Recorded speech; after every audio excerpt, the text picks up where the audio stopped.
Елена Лука ја создава 6-та колекција поред, која што го носи насловот Golden Reigns. Фешанел имаше можност да погледне дел од колекцијата, сегменти од колекцијата, но меѓутоа официјално со вас да продискутираме околу тоа што конкретно ќе содржи колекцијата Golden Reigns. Најпрви добро дојде во нашето студио. Денеска имавте вие прилика да видите наши гости. Имавме фитинг пред самото одржување на модната ревија. Ја видовте целата енергија што се случуваше тука и презентиравме добар дел од моделите пред вас. Golden Reigns или златни узди има неколку значења и можеби од тука дојде името на колекцијата. Златните узди од многу аспекти ме асоцираа на колекцијата, во смисол најпрвин и го поврзав сето тоа со конјот, затоа што како животно е доста интелигентно, елегантно, достоинствено, сака да има еден свој простор, да кажеме една грациозност поседува, како и секоја жена практично. Од друга страна, златни узди ме асоцираше на редот во модата кој што би требало да постои. Иако се вика дека сега е ера можеби на мало безредие во делот на модата или на слободниот стил. На секој парче е посветено доста концентрација, доста лична работа, се работеше многу на деталите, на обработките на моделите. Очекувам позитивни коментари од публиката, иако реално сите сугестии ќе ги и сите забелешки и критики ги очекувам после завршувањето на ревијата.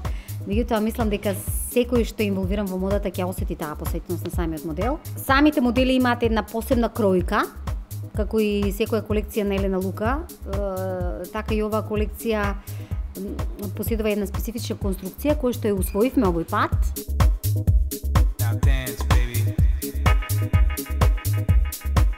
Најновата колекција е спој помеѓу ready to wear и висока мода. Како ќе почне, како ќе кулминира и како ќе завршува колекцијата на писта?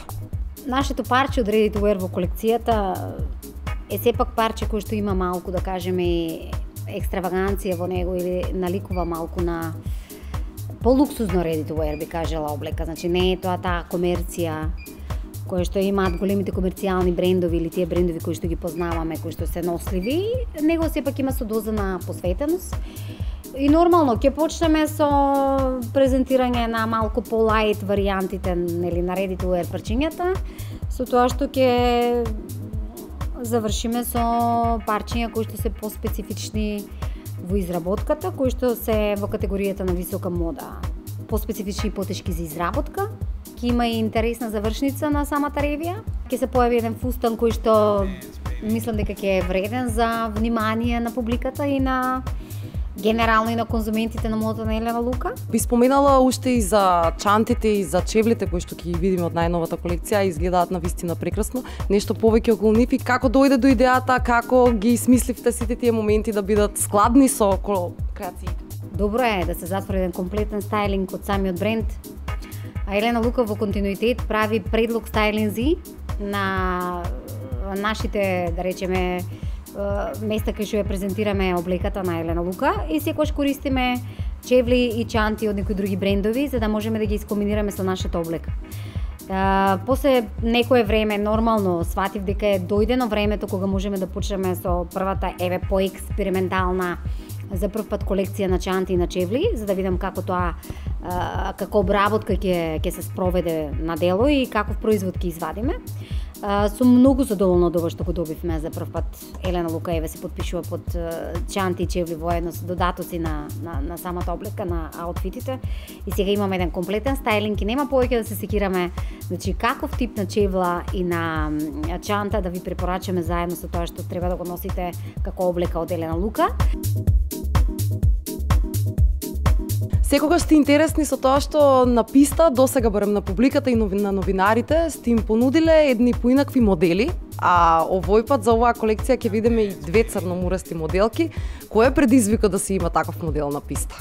Тоа е почита можеби кон секого. Ми недостасуваат црните модели на нашите писти. Сакав да презентирам дека еден македонски модел одлично стои, изработен од македонски дизајнер, дека одлично стои на црномуреста моделка. И навистина тоа се едни прекрасни жени, убави, кои што даваат една посебен колорит, еден убав шмек на на самата ревија. За мене честа е голема. Не правам дискриминација во однос на ништо, така да ни во однос на бојата на кожата.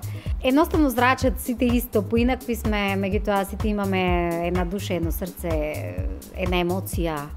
И сето тоа кој ќе се измеша на сцена е многу интересно, затоа што се гледа дека сите сме луѓе.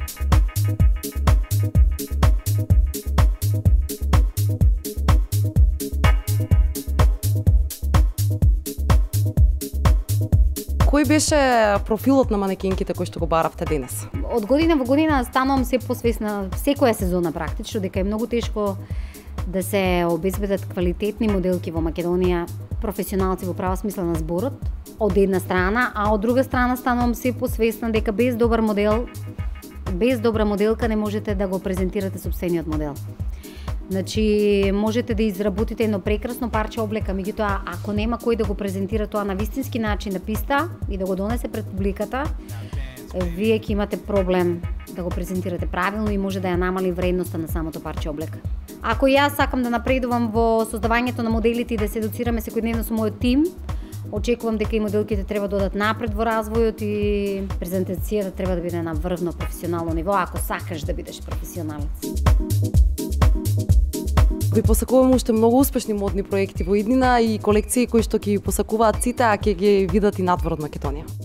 Ви благодарам премногу што бевте дел од нас денеска, го проследивте овој фитинг. Ви благодарам за разговорот и очекувам дека и понатаму ќе имате одлични содржини како и до сега.